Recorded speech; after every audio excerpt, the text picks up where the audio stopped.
Todd Martin, where'd you go? There you are, Todd. Still in Florida, or are you back?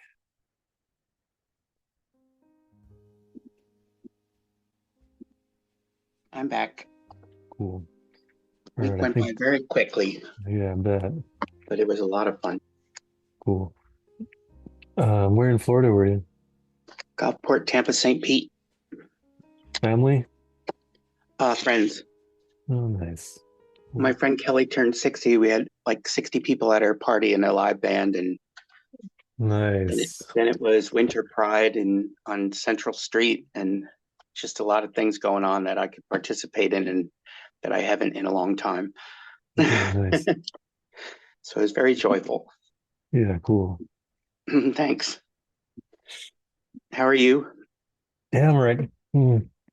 Keep on keeping on.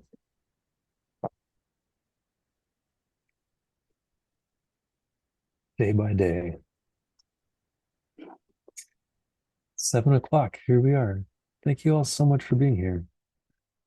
Um, I apologize for missing last class, breaking the flow. Um, that always makes the numbers drop.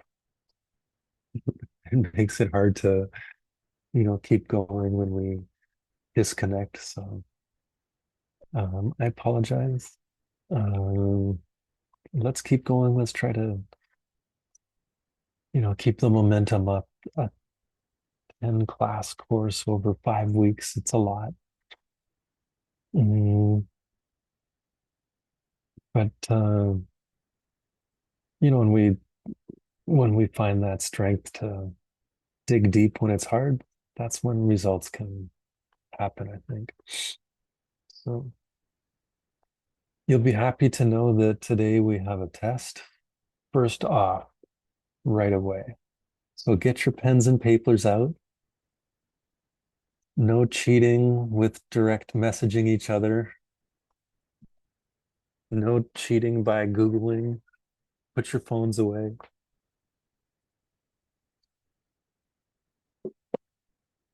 Here we go. Question number one. Please name the five wealthiest people in the world.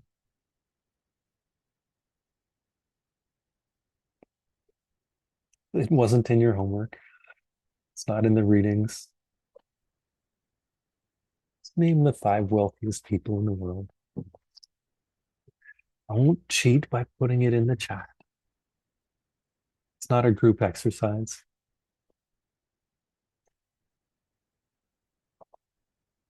When you're done with that, the five people who have won the most medals in the Olympics.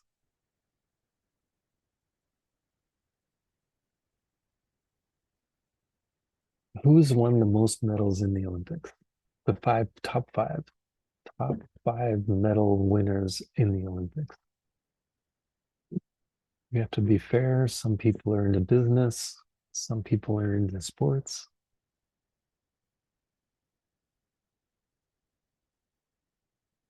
Some people are into science. So the last three winners of let's say the Nobel Peace Prize. Who are the last three winners of the Nobel Peace Prize?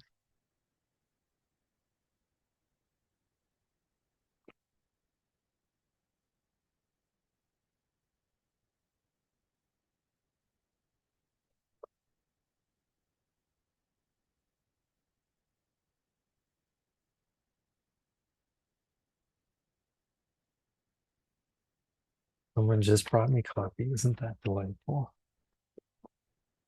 Thanks, Sarah. Okay, one last name six actresses, female actors, whatever the way we say it now, who have won the Academy Award for Best Actress, Best Female Actor. Thank you, female actor. Name six of them. We should be able to get one if you were watching the other night.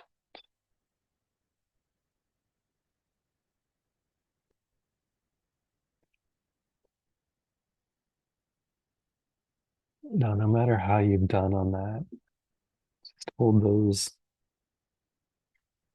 And I'll share a story that I tell. I was hoping Sarah Cicero would be here, but she has skipped class because the story took place at her apartment. And I had taught a class on, I can't remember, but it was compassion one way or another. We were teaching about compassion. And, I thought it was a fantastic class. And we left feeling great about class down, out the building across the street. And into the cafe. And I was excited to be in the cafe. And so I ordered two things. I ordered a chai and I ordered a shot of espresso because I wanted the chai and I just wanted the coffee. And I remember he was like a young barista from Australia traveling, excited about life. And cafe was busy and he went and got my chai and then he went and got the espresso and he was handing them to me like this and I was like reaching out for them. I was excited to get them and just as our hands were about to meet, he took the espresso and dumped it in the chai. And I was like, fuck. Like I didn't um, and I'm like instantly in my mind, like I controlled my mouth. I didn't say anything, but in my mind, I'm like, you're a fucking idiot. You are such an idiot. Can't you even do the most simple? You've got one job. Just bring me a chai and a shot of espresso. And you can't do that. And and it just struck me. I had just finished teaching about loving all beings. And I couldn't be nice to the first person I met who's making my drinks. I'm so spoiled that I couldn't deal with not getting my drink order, and it really kind of it was a little depressing. Like, how am I going to love all beings if I can't even love a barista who's being nice to me? Just doing the best they can, being an excited, you know, traveling around the world kid. If I can't be nice to that person, what hope do I have for loving all beings? It seems so unsurmountable. And I think I was talking to somebody about it, and she shared a story that she had heard of. Just think of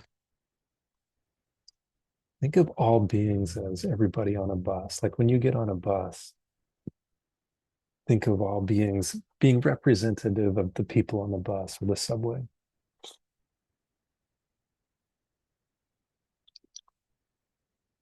And then, how would that be if we were going to be on the same bus forever with the same people? Wouldn't we be able to, like, how would that be? And I think it would be like, oh, I could love 30 people for sure. If I was going to be with the same 30 people forever, like, I don't think we would ignore the elderly or allow children to be. What I think is we would see the suffering more easily. Like, if I walk down New York Street and I'm in a bad mood, nobody cares because there's 8 million of us. Or if I can just get off the subway at the next stop, I don't have to deal with it. But if there's 30 people in the bus or 4 people in the house, we can't just ignore that. And I would see how my bad mood affects people. I would see how it would be just more clear, like how my attitude and my compassion or lack of compassion affects a community.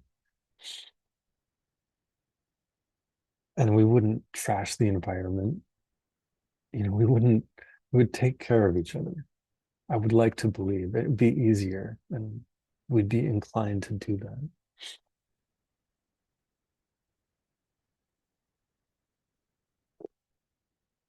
But then,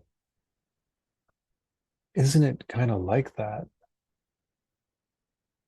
Like, I don't interact with more than 30 people in a day. It's very rare, not in a meaningful way. So,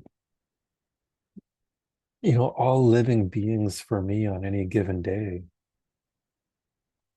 it's not even 30. Like, I don't have to be nice to all living beings today. Thank God. I just have to be nice to the ones that I meaningful interact with. And it's not that many. And so now it seems just seems more feasible. I can't love all beings. Like that's too much. There's too many of them, and most of them are too annoying. But could I could I love or be kind to the people that the 10 people that I interact with today? That feels like I can do that. I can be nice to the people that I'm on the bus with.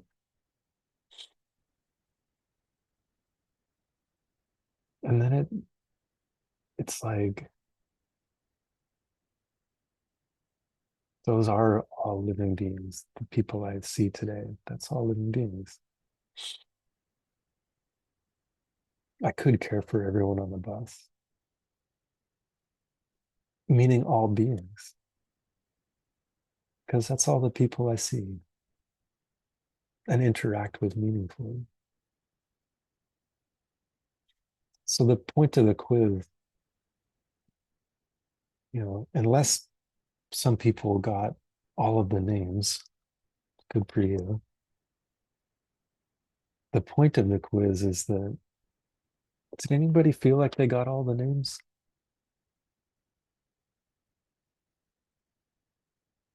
Is that none of us remember I don't even remember. I watched the Academy Awards. I don't even remember who won back Best Actress from yesterday.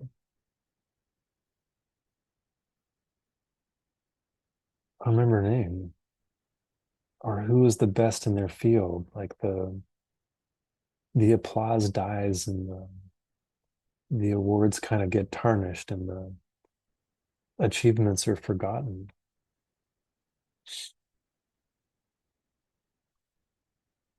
I don't know who won the last 3 Nobel Prizes.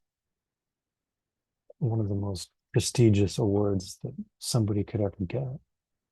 I don't know. But let's do a different quiz.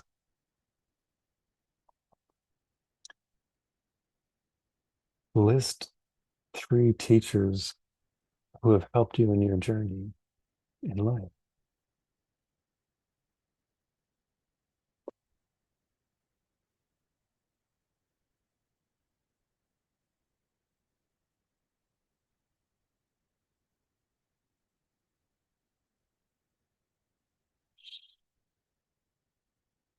Name 3 friends who've helped you through a difficult time.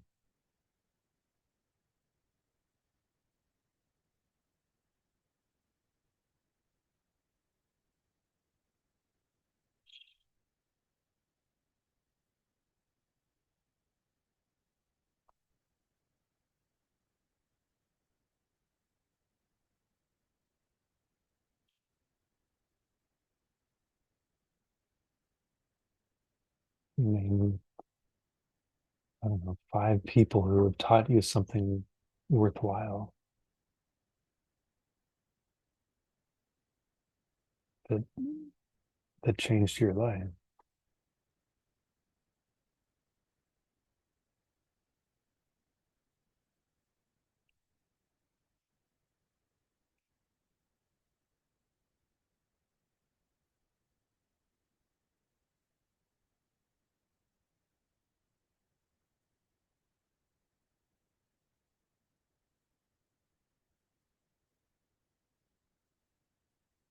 Maybe it's more important to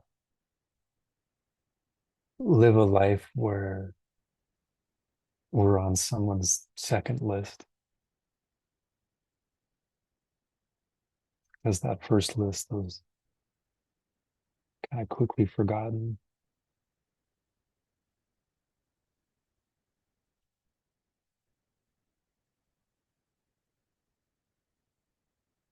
Is anyone familiar with that quiz? I didn't make it up. Who wrote that quiz? There's a quiz. Who wrote the quiz? Anyone know?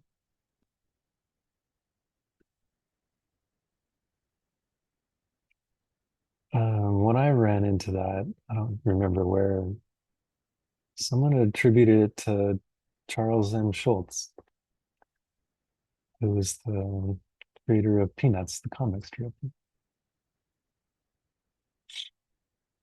So I thought that was pretty cool. Like, I don't know.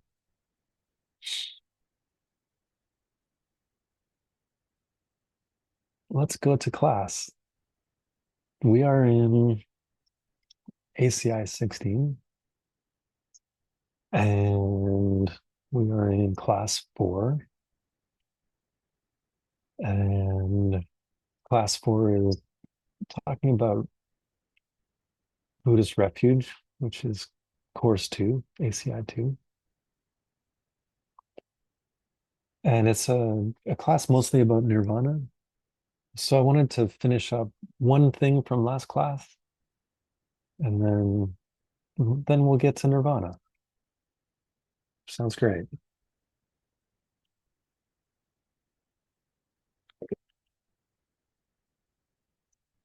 We ended up with mm,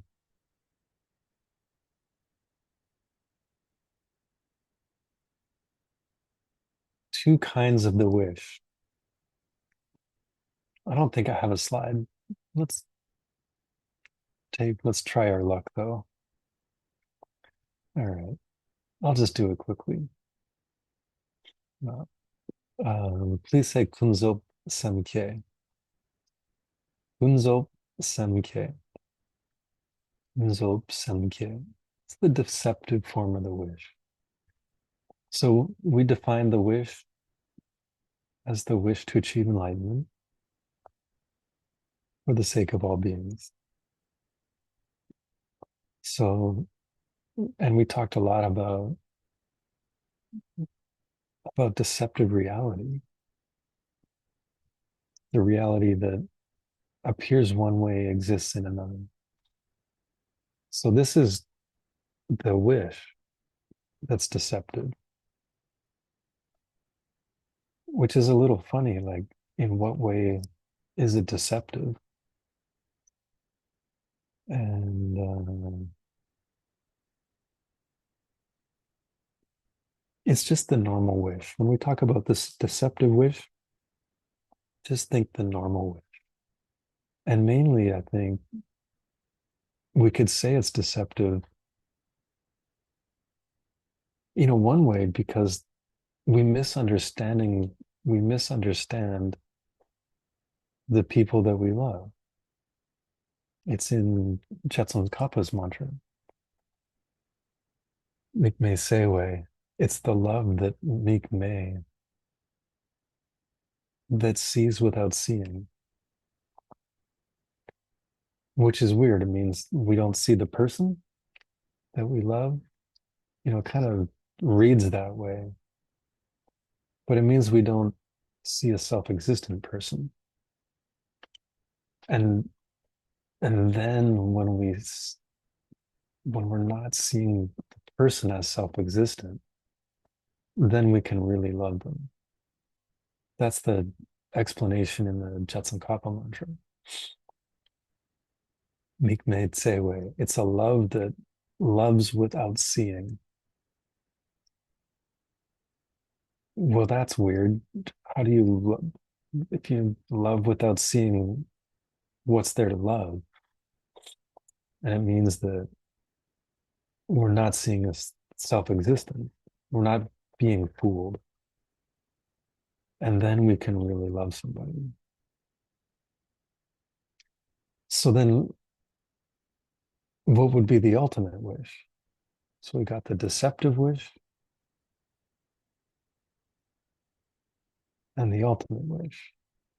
Dundam Samkhya. The ultimate wish is another expression for seeing emptiness correctly.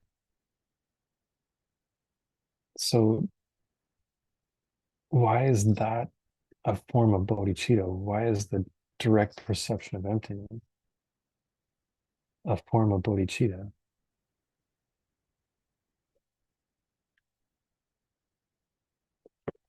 And the answer that in the text is because like that's the nicest thing you could do for somebody. For us to have that experience is the nicest thing we could do for other people, so that we could really help them in a profound way. So the deceptive wish is still mixed with a misperception. The subject and the object and the interaction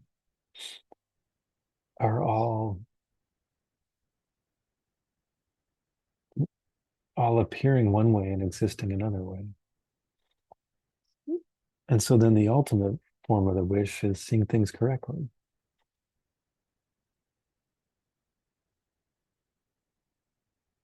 Cool.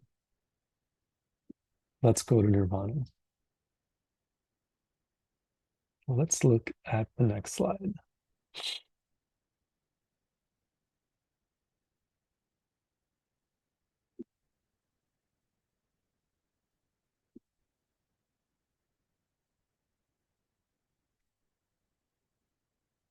Here's the technical definition.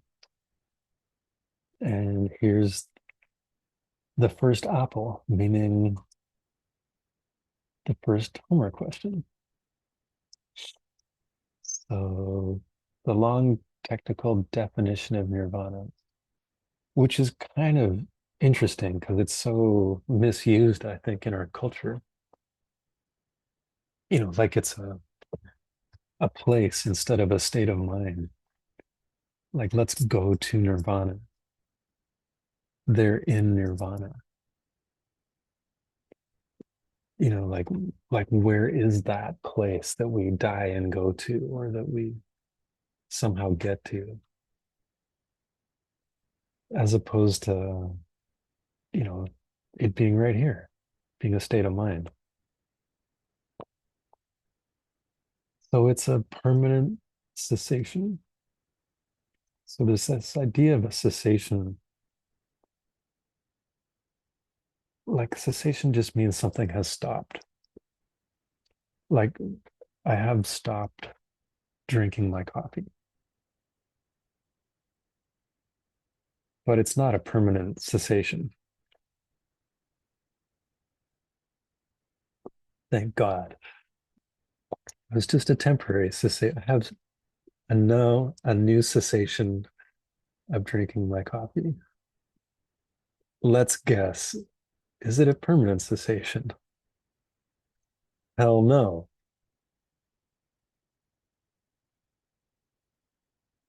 So a true cessation is permanent. Once we have a real cessation, then there's like a cessation of anger. Like right now, I'm not angry. I I was studying with a guy named Swami Swarupananda in the Bahamas. He was teaching the Yoga Sutra, and this comes up. He's like, right now, I'm not angry. Why? Like, I have a cessation of anger. Why? Because I'm jealous, right?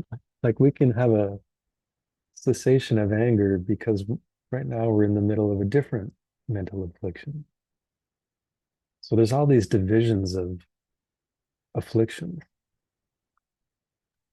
Like, I don't have desire for this person right now. Like, I don't have lust for this person right now. Well, why not? Well, because right now I'm having lust for a different person. It's having desire for a different thing.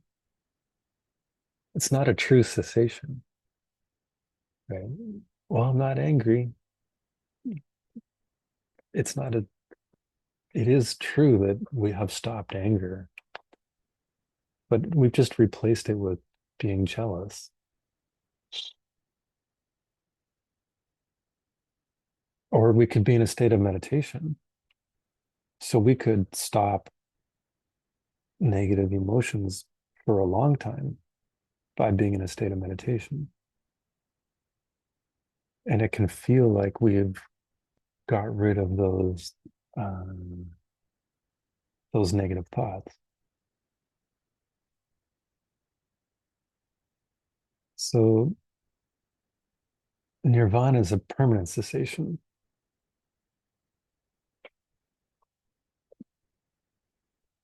meaning something will never come back. What is it that will never come back? It's the mental affliction obstacles. So when we talk about the path, there's many, many obstacles.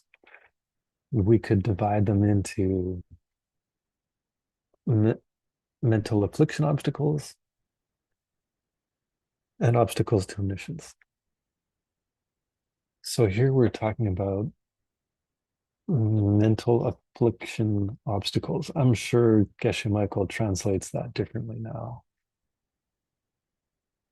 Um, so, what are the obstacles to? Are they obstacles to mental afflictions? Clearly not. They're obstacles that prevent nirvana. Right? So uh, it's the mental afflictions which prevent nirvana. So nirvana is a state free of mental afflictions. So any mental affliction from rage, extreme anger,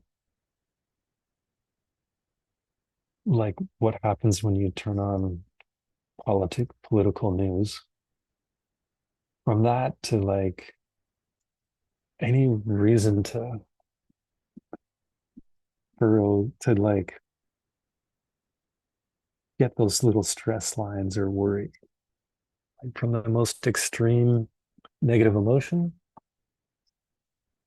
to just being like irritated. Any sort of mental affliction prevents nirvana because nirvana is defined as the freedom from those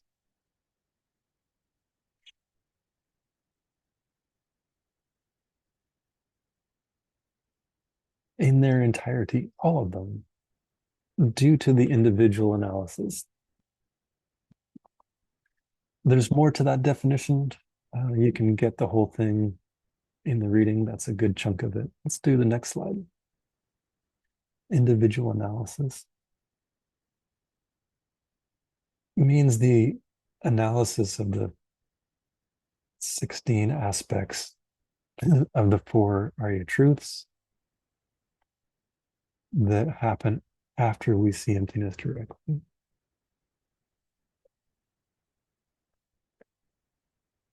let's see if we can collectively get the four Arya truths in the chat.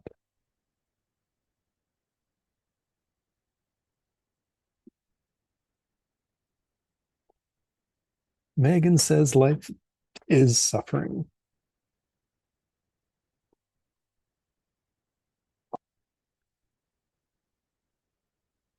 Arya agrees with that. There's a cause. Suffering has a cause. Rachel says suffering can end. And there's a path. Cool. I'd like us to be careful with that. Especially with the first one, life is suffering. Uh, because that's often how people talk about it. So, what about, I mean, it gets to some obvious problems. The first question being like, well, what about when I'm happy? You know, what about when I'm not suffering? What about when I'm happy? We say life is suffering. What about when I'm happy? Well, then, the traditional answer is, well, happiness is suffering because it will end. Well, what about before it ends? Okay. It's suffering when it finishes, but what about before it finishes? Or what about the teacher?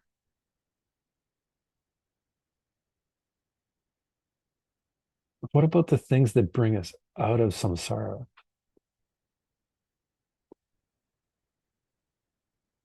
What about virtue? The causes of happiness. Are the causes of happiness suffering? Are the causes of nirvana suffering?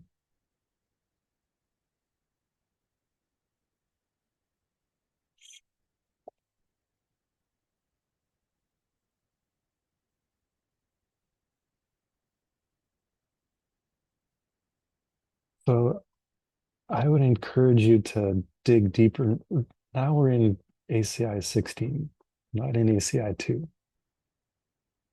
This is now like the teacher training mode where we should be able to go deeper into these questions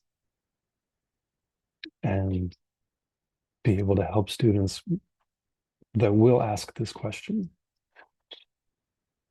So I would encourage us all to dig deeper into that first truth. What I think saying life is suffering is not precise. So we have a few days to, you know, investigate that question. Is it precise? If it's not, or what does it really mean? What about the causes of nirvana? Are they suffering? How could the causes for happiness be suffering?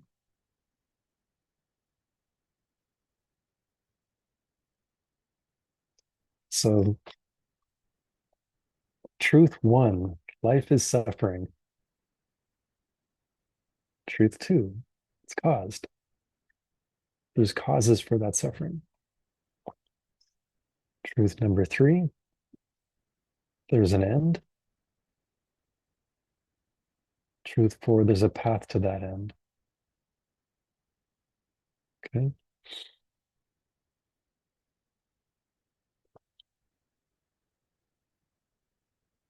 What's another order that we could put that in?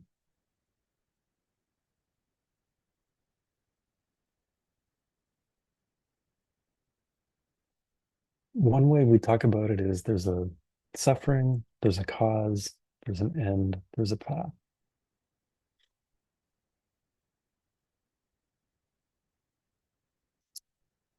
Let's do another order.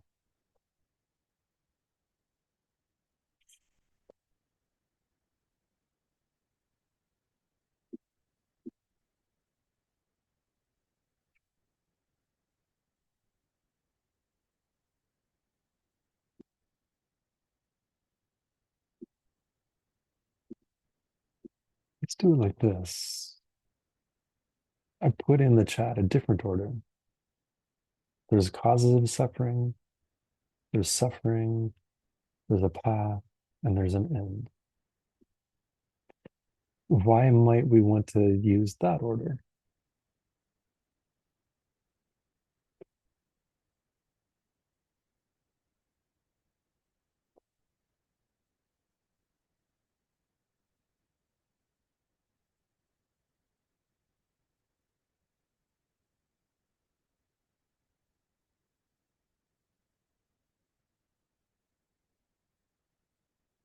Ooh, Megan, the cause must come before the experience of suffering. Continue that thought. Please expand.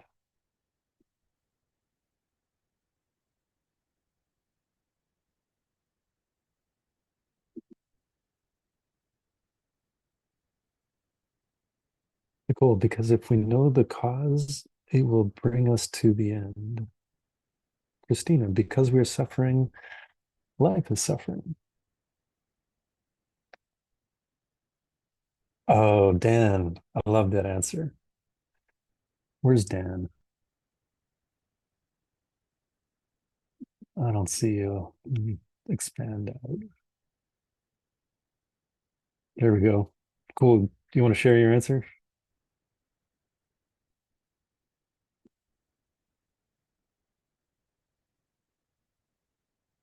So you mean about the cause for nirvana? Yeah, like why that second order? Oh, yeah.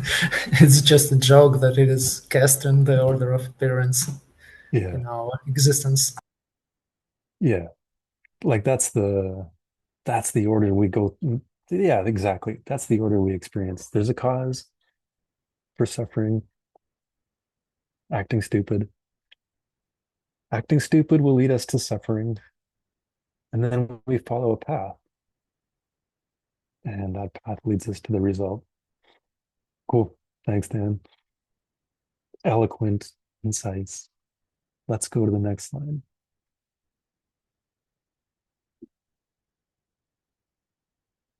Okay, two types of nirvana. Um, we're going to do this quick. Geshe Michael doesn't get into this paradigm so much. It's important in other schools. Two types of nirvana, something left over, nothing left over.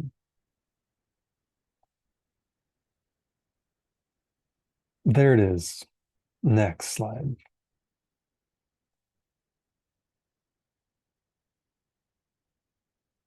This one is a little more interesting to me. Um, it's talking about two different kinds of nirvana.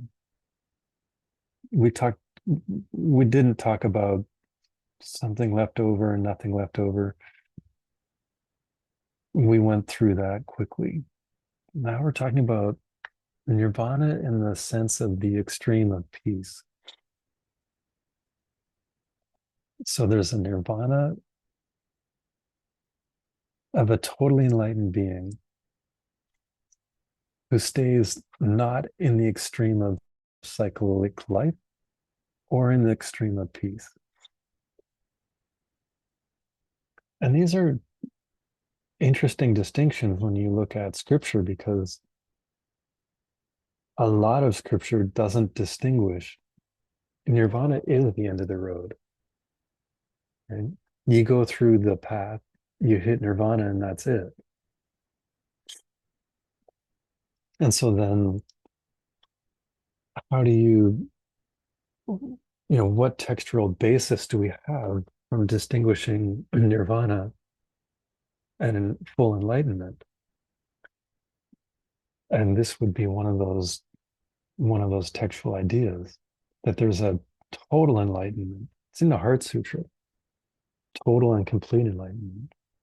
It's in that definition we had of bodhicitta, yang dak dzogpe, total and complete enlightenment.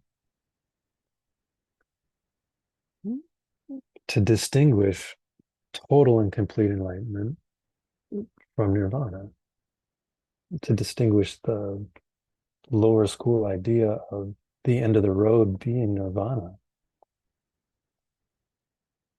from an idea that there's nirvana and then there's a state of total and complete enlightenment. Yang Dak Dzogpe. So here, there's this idea that we can attain nirvana of the lower way, incomplete, lacking the desire for or the idea of total enlightenment, where we could help all beings get to that place. And Geshe taught, like, there's this, you're sitting in this state of you've got through the extreme of cyclic existence. You're out of samsara. Right? So that's one extreme. Samsara is one extreme. It's a bad extreme. But you could also be stuck in the extreme of peace, of being in nirvana, and not getting beyond that to full enlightenment. And so they say that the Buddhists will come and like wake you up, like, hey man, you're not there yet. Like you gotta figure out how to help people. You gotta move beyond this extreme of peace, of nirvana. And it's that love that is the Mahayana path. So from a Hinayana path, you could be a Hinayana arhat, Hinayana practitioner. Arhat, someone who's got rid of all of their negative thoughts and emotions in nirvana. And then you'd have to bring them onto the Mahayana track. When they do that,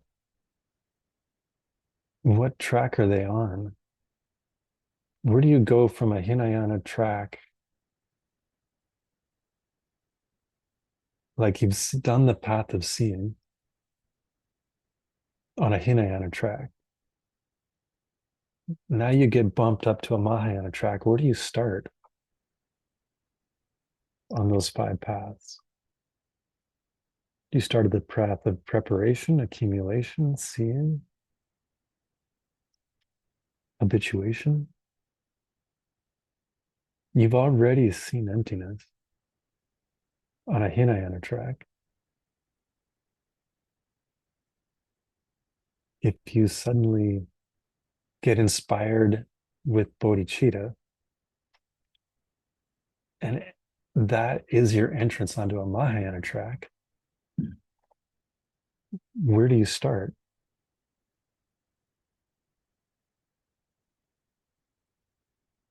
Are you on the path of accumulation, preparation, habituation?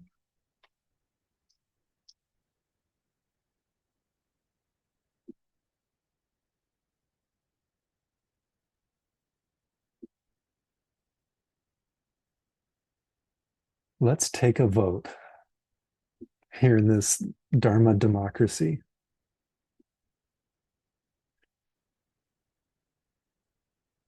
Accumulation is 1. Preparation is 2. Path of seeing, unlikely choice, number 3. 4, habituation. 5, no more learning. Another unlikely choice, but you be you.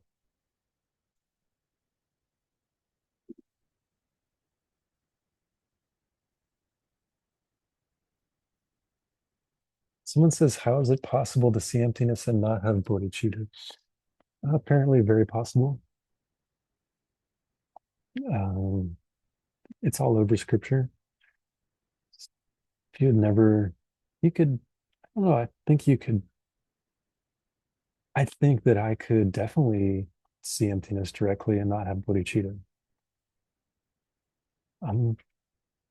Why not? You could be a good meditator, have a lot of wisdom, and not have an open heart.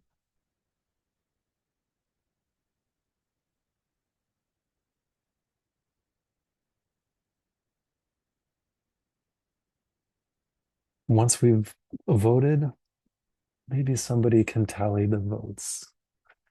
Jelly, can you tally our votes when everyone has voted?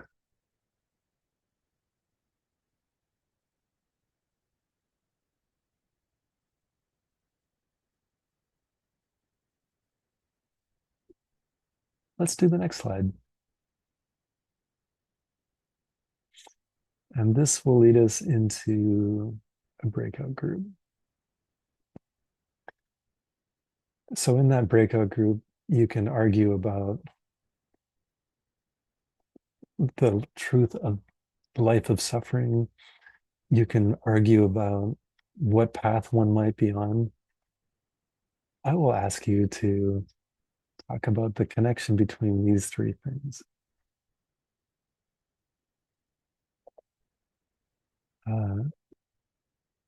This is about achieving nirvana. Like, how do we do it?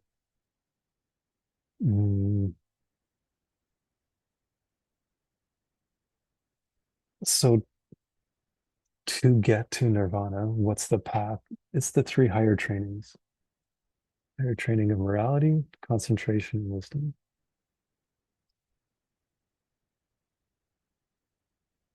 And the answer key says we have to ensure that our wisdom is imbued with morality and concentration.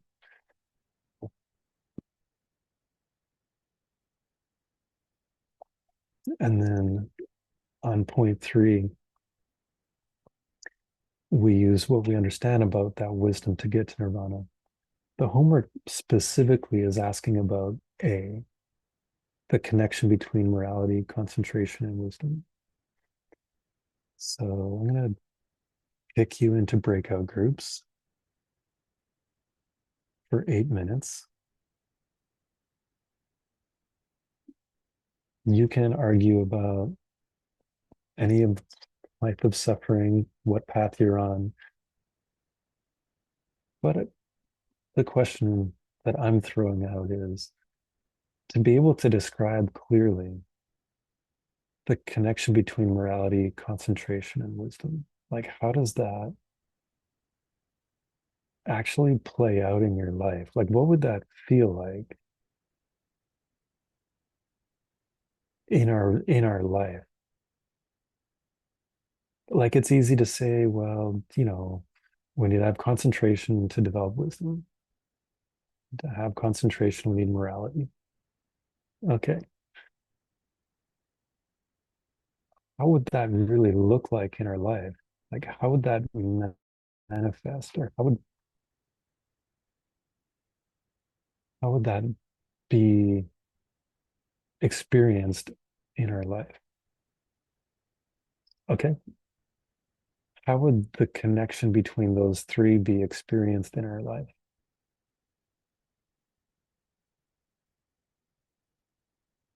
Cool.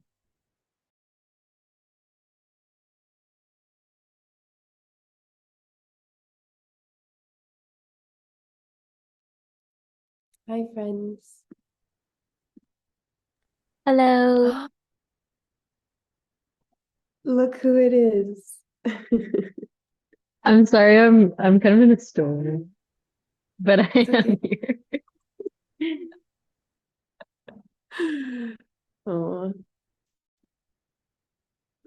is anyone else here? Noan, how do you pronounce your name? My name is Ngoan. Noan. NG. Thank you. You pronounced correctly. Yay.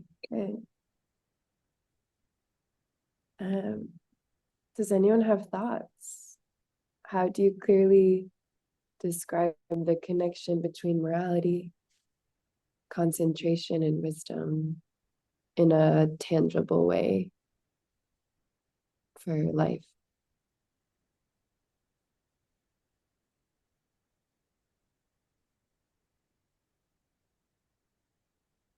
I think we should describe it in the reverse order.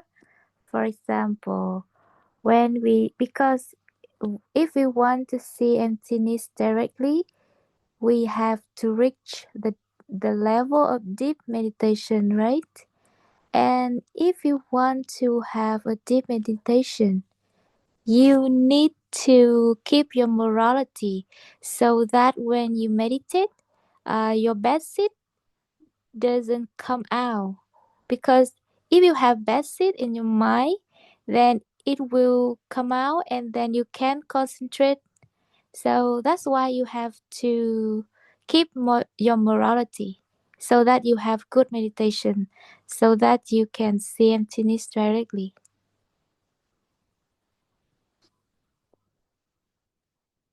Awesome. Thank you. Beautiful. Yeah. I like the metaphor of a lake when I think about this, like, or a body of water of some kind.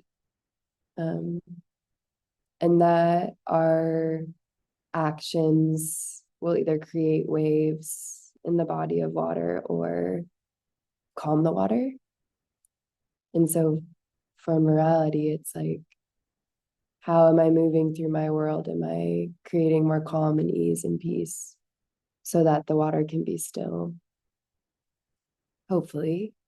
And then when I do that, I can, when I calm the water, then the water becomes more calm. From that place, the water can better reflect the sky or the environment. So I kind of connect it like, okay, morality is the calming of the waters, concentration is the calm water itself, and wisdom is the clear reflection back. So one creates the other and allows us, hopefully, to see. Yeah, like if I'm running around like creating whirlpools in my universe, it's going to be really hard to see the clear reflection of the sky. That might be too metaphorical, but that's kind of how I think of it.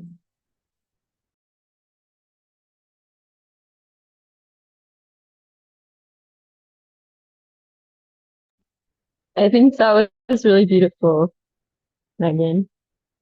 It's kind of hard to answer this because I feel that maybe due to the value of how we're taught ACI and all of this, they're so intertwined.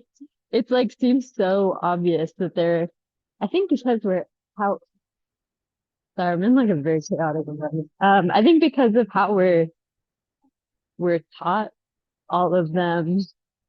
Like I've never in ACI been taught anything about morality without being reminded of emptiness so intensely. So it's very healthy for me to reflect on like where I'm doing things that might be weak in one area. Like, I don't know, I'm trying to think of examples from today. I entered something into my vow book.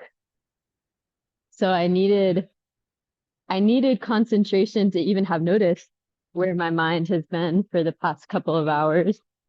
Otherwise you just think you're not doing anything wrong. So you have to have built a habit of concentration to notice the subtleties of your mind, even to keep your morality and notice when it's strayed. And then I also needed concentration and an understanding of emptiness when I was entering the thing, because otherwise I'm just writing something down, which is like often probably what I'm doing. Am I like really thinking about how the process of keeping a book is planting a seed that's useful to me.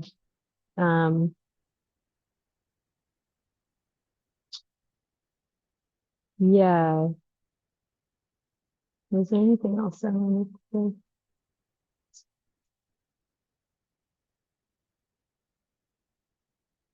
No, that was just what came to mind for me. Thanks, Rachel. Yeah, the real world example is super helpful. Like if we are preparing to teach, or like that's the mindset we should have. Like, how do you talk about these things? Yeah, they are so intertwined. Tatiana or Jelly, are you there? Do you want to share?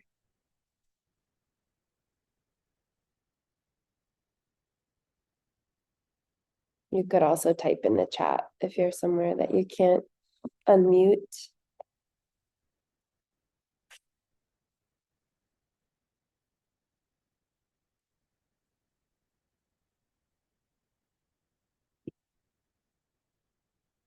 Okay. We have 30 seconds left. I want to pose a question. I don't know if anyone's going to have time to answer. How, it's hard to, okay, how could one have the direct perception of emptiness from a Hinayana path viewpoint? How could you see the face of every living being, directly experience that it's all your projection, and then not have bodhicitta?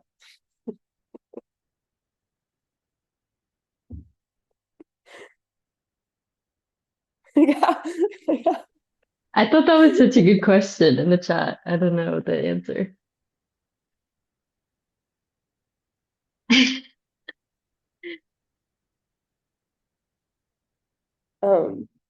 Was that question in the chat?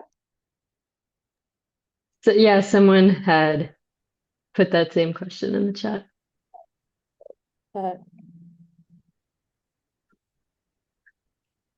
Okay.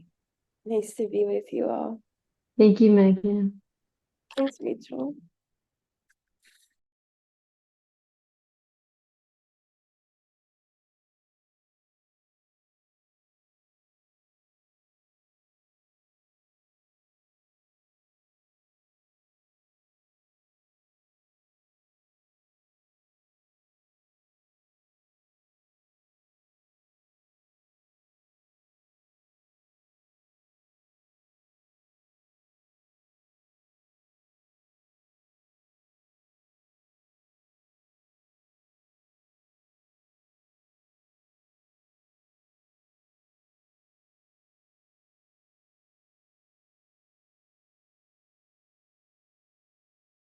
How you understand emptiness, but you have to imbue all of those actions with wisdom and compassion to build the merit on the Mahayana path. So you're someone that has seen emptiness directly on the path of accumulation. No, on the Hinayana path. But now, if you're joining the Mahayana path, you have to build up the merit by having all of your actions infused with wisdom and. So you're a Hinayana Arhat. Yeah. On the path of accumulation. No, after you see emptiness directly, wasn't that the question? You've reached nirvana, but now you're entering the Mahayana path. Where do you enter the Mahayana Where do you path? enter? What path on the Mahayana path do you enter? Well, it maybe depends on the being, but I think that they would enter on the path of accumulation on the Mahayana path. Yeah. So you're someone that has seen emptiness directly on the path of accumulation. Yes. The way that it's being phrased is like, I want to make sure we're saying the same thing. Yeah, you're a Hinayana Arhat on the Mahayana path of accumulation. Yeah, and now all the things that you're doing are like you're building up merit on the Mahayana path. Interesting. Because now all the things you do need to be like all the kindness that you do needs to be imbued with wisdom and the wish.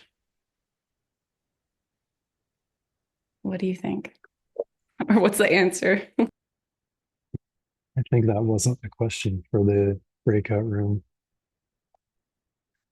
I mean, maybe it was. Benji, what'd you guys talk about? Well, teacher Earle, I think I convinced Gibson that Navanga is a better system. Wow. Slowly for our translators, please explain. Oh man. We talked about the use of the body and the breath in order to help us be more moral. At least I did. I don't think he agreed with me, but A true Hatha Yogi perspective. mm-hmm. Gibson? Oh, Benji mentioned that in some systems they build up a habit to observe their own body and mind first, and then naturally they will treating other people nicely. So they will put a morality next people next. They observe the body and mind first. But for what I learned for a long time, our body and mind also coming from how we're treating other people. So I think we can do it in a parallel way, do it together. Yeah, keeping your body and observe your body and mind in the same time. Try to look for other people what they need, and seeing emptiness coming from concentration, concentration coming from treating other people nicely. This is what my point of view.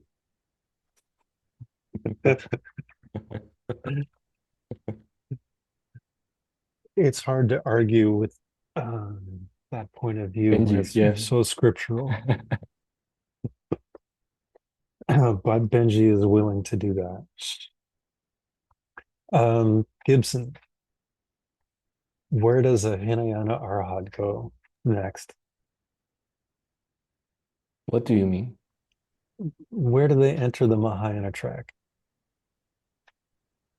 Which I path? think the most famous one is when they are in the Nirvana, and Buddha will tap their shoulder, say, "Time to go back." And when they go back, from my understanding, they were on the second path. They have to redoing everything again. But what I heard from Geshe, there's a book talking about there are 20-ish way to go back to the Mahayana track, and I don't know exactly, but the one I heard is they go back to the second path, accumulation. Not accumulation, preparation. Interesting. Not Yeah. accumulation, but preparation. Yeah. So perhaps we can find the text and to see the different combination. Yeah, cool. I'd love to see that Friday. Let's see if we can come back with something. All right. Anybody else want to share from their breakout group? Connections between morality, concentration, wisdom.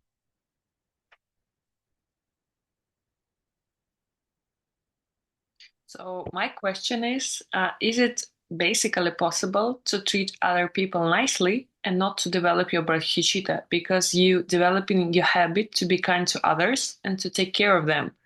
So you kind of getting on the path of developing your love and kindness to others. You're being You- signaled to slow down, please. And is it possible to see where that everything good you do is coming from your kindness to others and not and to see emptiness of yourself and to understand that you see others suffering only because of your own karma. And is it Yeah, possible so not to have bodhicitta then? yeah. So the first one, like I think that the Hinayana teachings are filled with compassion, filled with teachings on compassion. So we shouldn't think that the Hinayana path isn't a compassion-based path. It is. Um, Filled with teachings on compassion, helping other people, doing, creating virtuous seeds. Why don't they have teachings on bodhicitta? Well, because my understanding is they don't accept that paradigm of a distinction between nirvana and total enlightenment. So you you have to we have to be careful not to mix systems. Tons of teachings on compassion. Well, why don't they have teachings on bodhicitta? Because they don't accept the paradigm of this idea of full enlightenment, like a enlightenment, and then a super duper enlightenment, like a cooler enlightenment. They've got enlightenment, and then the idea of another enlightenment on top of that, it's not in that school's view. So they don't accept the result that the wish is aimed at. So of course there's no distinguishing between compassion and a wish, because there's no total and complete enlightenment that you would wish for. It doesn't mean there's no compassion teachings. And then your question of, well, how could you see emptiness directly and not have bodhicitta? I think you'd have to uh, decide then that there's no such thing as a Hinayana path. Fair enough. That whole paradigm is just made up for some reason to get us on the path faster. Or think, yeah, there must be something that you could see emptiness directly. You could understand everything as a reflection of your mind, and still not being enough to develop that vision of a full and complete enlightenment, an omniscient mind, and the desire to get people there. That's still something that has to be developed, even though you understand perfectly the nature of reality. Seems like those are our two choices, and you can choose one or the other. Let's do the next slide.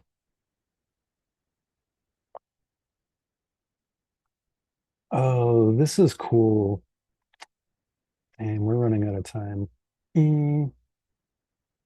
Okay, please say gakja. Gakja. Gakja. Um, I don't think we emphasize this enough in our teachings.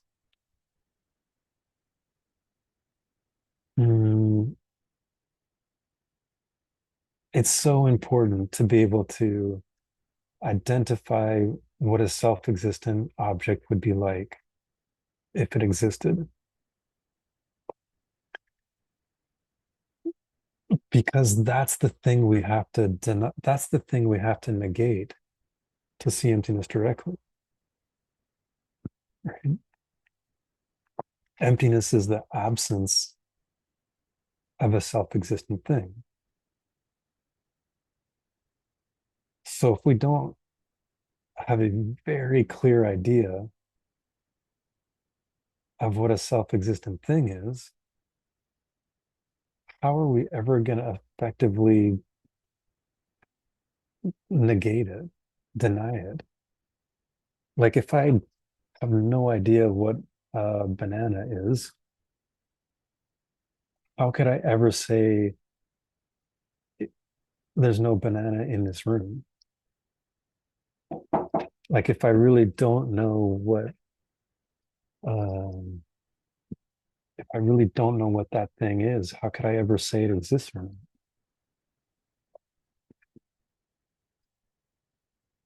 So first we have to, if we're going to meditate on emptiness, we first have to get very established in the thing that we're denying. Because emptiness is the lack of that thing, right? Emptiness is the lack of a banana in the room. But if we're not super clear on what a banana is, how would we go look for it to say it doesn't exist? And so one of the ways of talking about gacha is single, unchanging, independent. And then what does that mean? What does it mean for something to be single? What does it mean for something to be unchanging?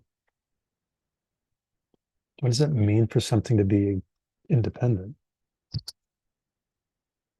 And then we have to meditate on that over and over and over and over. Like, what's the implication of something being single, separate, independent, or single, unchanging, independent?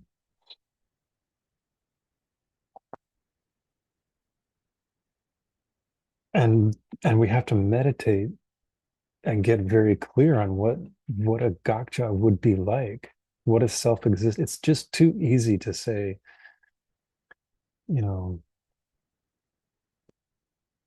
a self-existent thing, you know, it's a pen. It'd be like a pen no matter if I'm looking at it or a dog is looking at it, and then move on. Like we have to like really over and over and over and over and over think about that.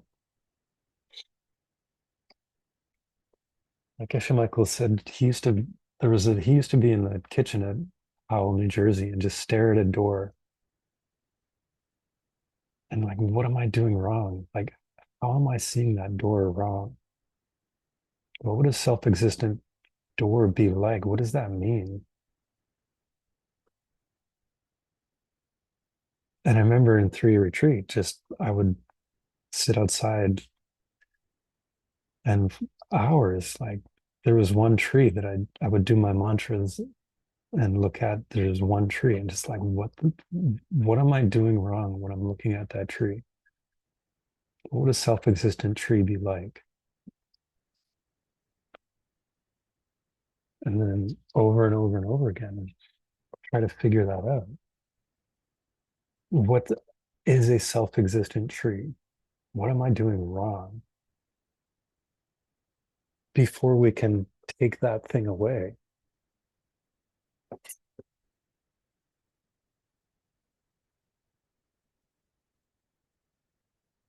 And so that, you know, that should be the way to meditate on emptiness.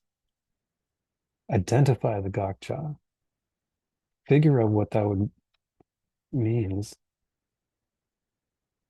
how we're reacting to our world in that way. What are we doing wrong? Be super clear on that thing we deny, and then we can deny it. Then we can remove it. And then we have an absence of that thing, right? Like you can't meditate on emptiness without going through that process.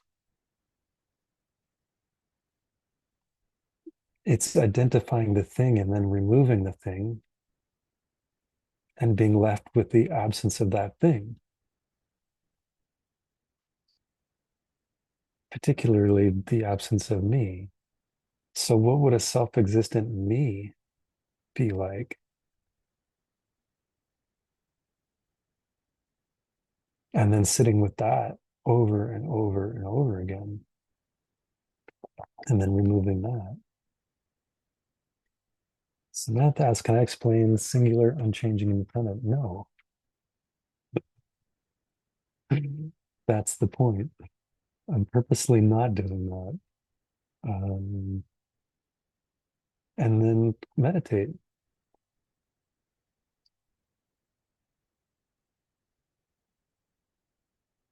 Try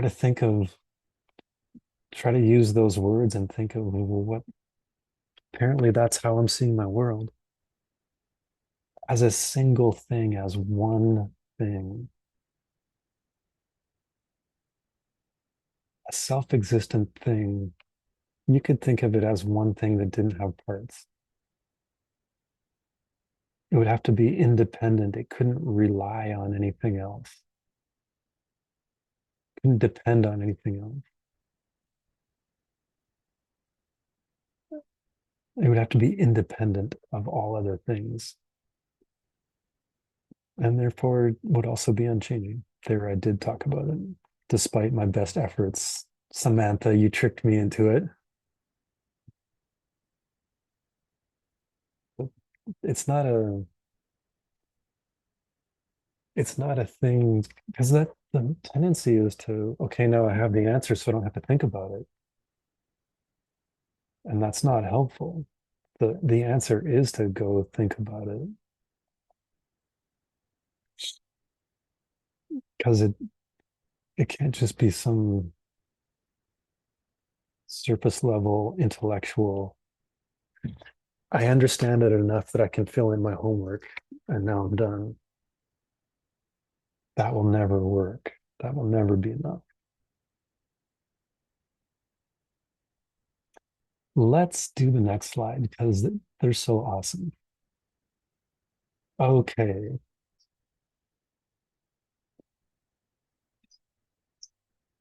I'm getting spoiled. My brother just brought me food.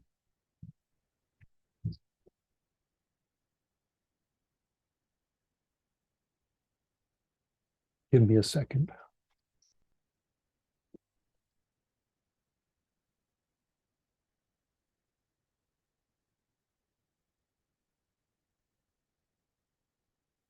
Super traditional story. And it's from the point of view of the Svatantrika school. So we're now at second highest school of Buddhism, for those that know that paradigm. We'll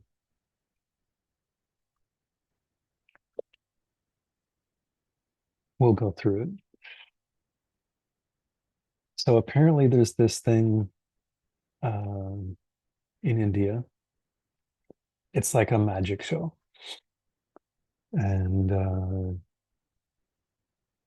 so there's a magician, there's people watching the magic show, and the magician starts and he throws a stick on the ground. Okay, so it's like an illusionist. It's like somebody that can create an illusion. So there's the spectators, they're watching the show.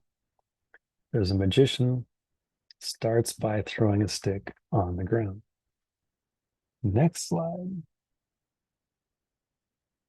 The magician sprinkles a little bit of magic powder, some magic dust, like in the air or on the stick. Something that creates a magical illusion, some magic stuff. Yeah. And then, next slide.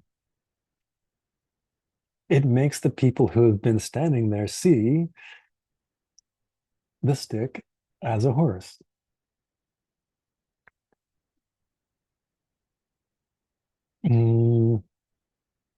So because of the magic stuff, the spectators see the stick as a horse.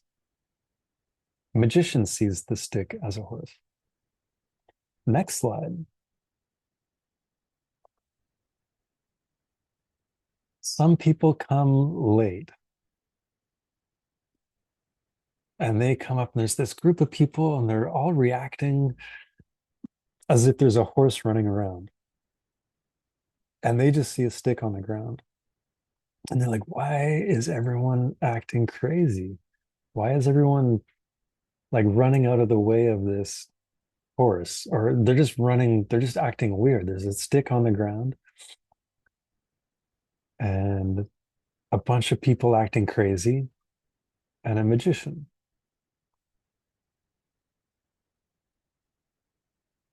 So they weren't there when the spell was cast. They don't see the illusion. The spectators see a horse and believe that it's there. The magician sees a horse because the spell has affected him, but he knows it's not real. He doesn't believe in it. And then the people that come late, they weren't there for the magic, special magic stuff. So they don't see a horse. And of course, they don't believe in it. So the latecomers don't see a horse, they don't believe in one. So we've got three different types of people. The spectators who see a horse and believe that there's a horse there. We've got a magician who sees a horse but doesn't believe there's a horse there because they're the one that's casting the illusion. And then there's a latecomer, doesn't see a horse, doesn't believe in a horse. Who cares? What's the point in this incredibly famous story? We're supposed to be able to relate this to three different types of people. Who are those three people? It's three people on three stages of spiritual development. So who are the people that see a horse and believe in a horse?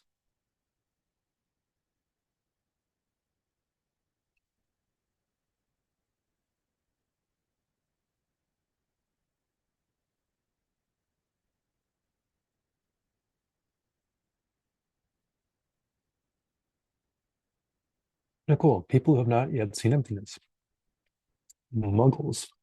I don't know. I'm sure that's some reference, Harry Potter or something. It is. Ordinary people. Okay. What about the magician? Sees a horse, doesn't believe there's a horse.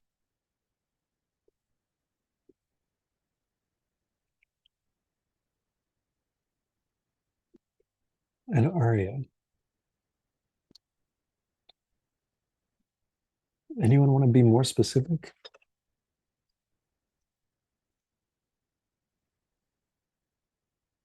Yeah, someone said an Arya after seeing an Arya not in the direct perception of emptiness.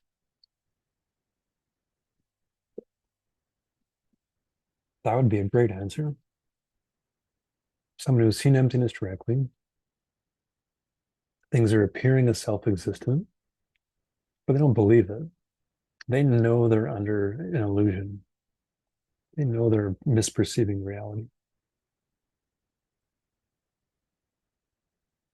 Number three,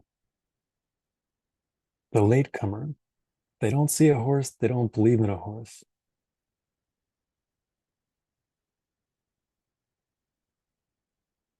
Let's go to the next slide.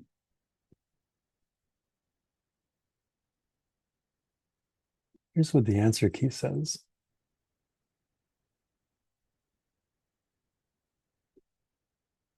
Latecomers are someone who is not a Buddha and is in the direct perception of emptiness. Things don't appear self-existent and they don't believe in self-existence.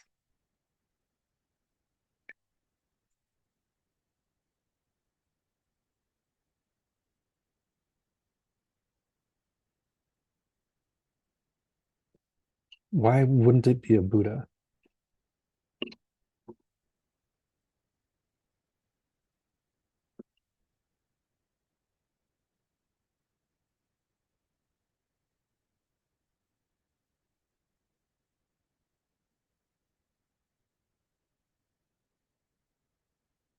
Buddha would see all of them.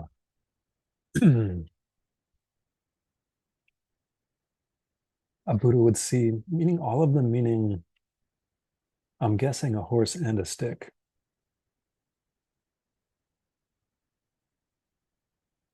Maybe? I don't know. More for you to debate. Here's a few takeaways.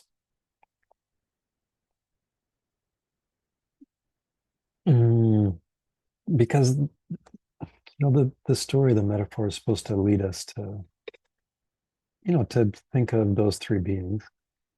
What would it be like to be a normal person? What would it be like to be an Arya? How would we see that world differently? Still being fooled, and then being someone beyond being fooled.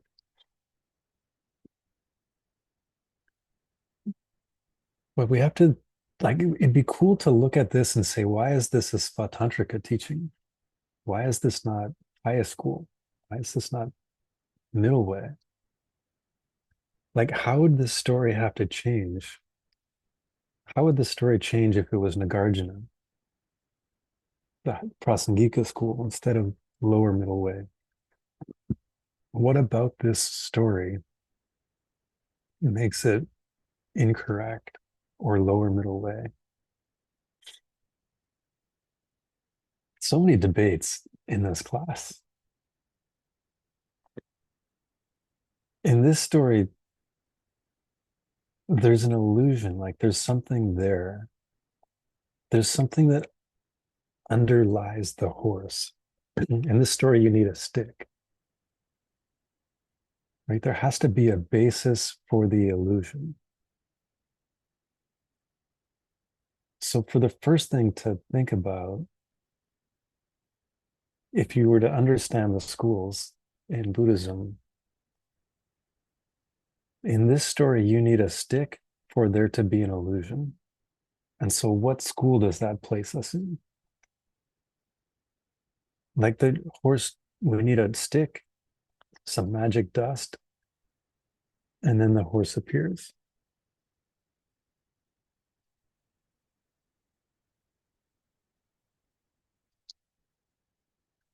Then I think another thing to be cool to think about would be the idea of the magician. Like the magician's still seeing things wrong. You could be under a spell, an illusion, and know it. And so what would that mean for us in life? It means like what would the actions of a spectator be versus a magician? If you saw the horse running at you, you might push somebody out of the way to get out of the way yourself if you're a spectator. Like you might try to protect yourself by hurting somebody else. Horse is running at me. I need to get out of the way, and I push somebody to get out of the way.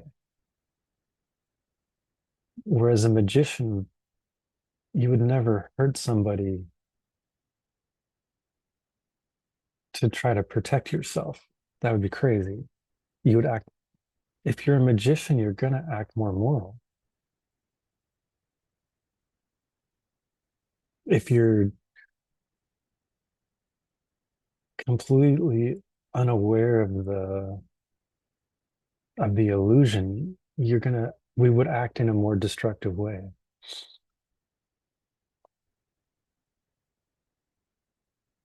So in Svatantrika, let's go back to third idea to think about. In Svatantrika,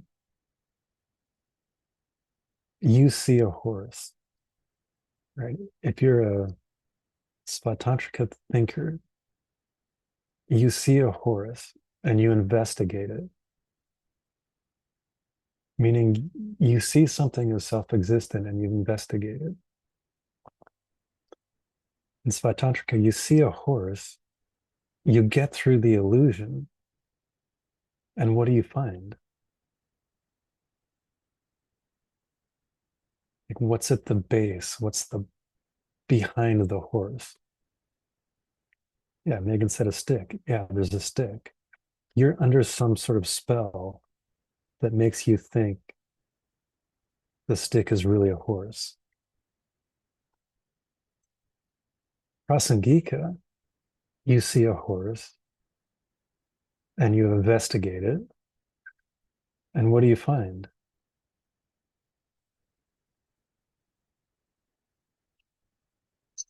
If Nagarjuna is telling the story, you investigate the horse, and what do you find?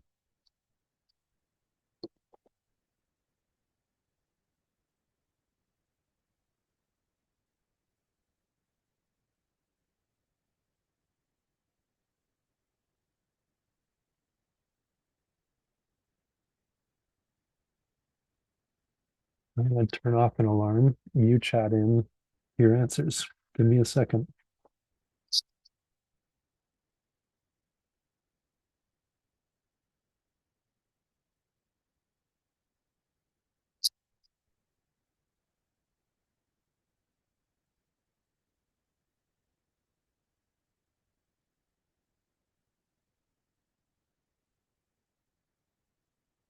People said you'd find an absence.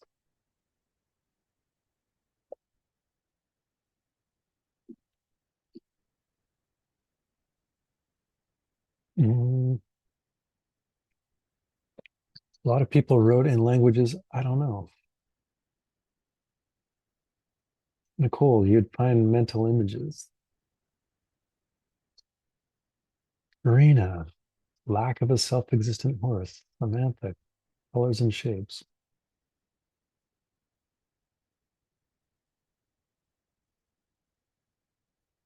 I think in Prasangika, if you really investigated the horse, you'd still find a horse. Just not the horse that you thought was there, right? Like Samantha said, you'd find the horse that was colors and shapes. You'd find the horse that was a result of your past deeds. Someone said an absence, you'd find, I think that's true too, but you'd still see a horse. You would see the absence of a self-existent horse and the presence of a dependently originated horse.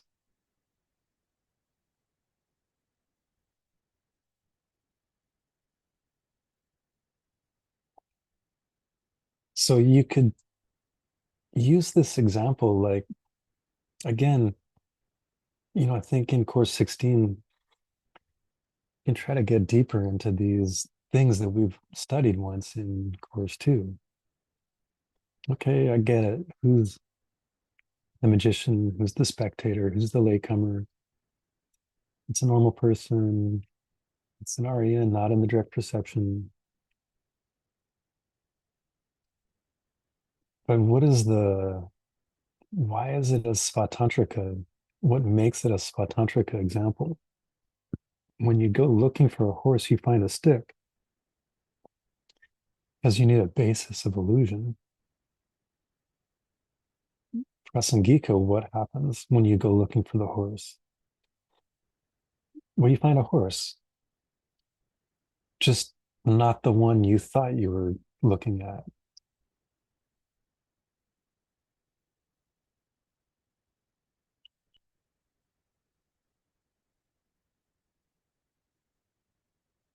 Cool. My friends were out of time.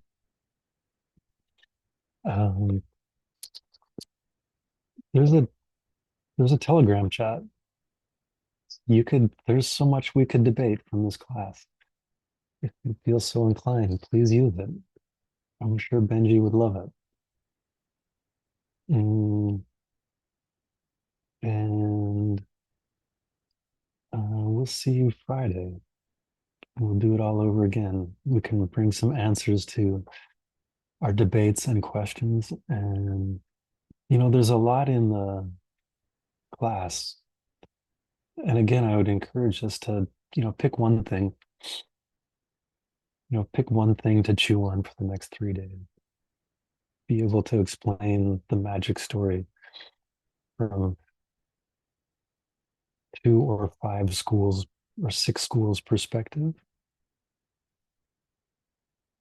Be able to explain or think about, does it make sense for there to be a Hinayana Arhat on a Mahayana path of accumulation? And if those words aren't familiar, then find out what they mean. Arhat, I don't know what that means. That's cool. Ask someone in class. What's Hinayana and what's Mahayana? What's the distinction? Like, pick something that was interesting or that you didn't understand, and take that to the debate ground, the Telegram chat. That was, when we had a debate ground at Diamond Mountain, that was take the thing that you don't understand to the debate ground. Take the thing you don't understand. Like, I know I'm wrong about this. Take that idea and try to convince other people of that wrong idea. That idea is wrong. Take that idea and try to convince people of it and make them prove you wrong. Because if they can prove you wrong, they've given you the answer you can't find. Right? If I take my wrong idea to the debate ground and try to prove it, I should lose. And someone beats me by giving me the right answer. Unfortunately, a lot of times you just convince other people of your wrong idea. But then there's multiple people working on it. Right? Then you've got 3 people with something that they know is wrong that you can't find a solution for. So don't feel like you need to take a right answer to debate. Take something you don't understand to the homework club. I don't understand this, and I'm going to convince you of it. And in that process, you should come out ahead. Cool. Right. Thank you again, Karina, for hosting and keeping everybody on track and all the interpreters. And we'll try to combine some content in. I know we missed a class, we're behind. We'll figure it out somehow, I'm sure. See you on Friday. Thank you, Earle.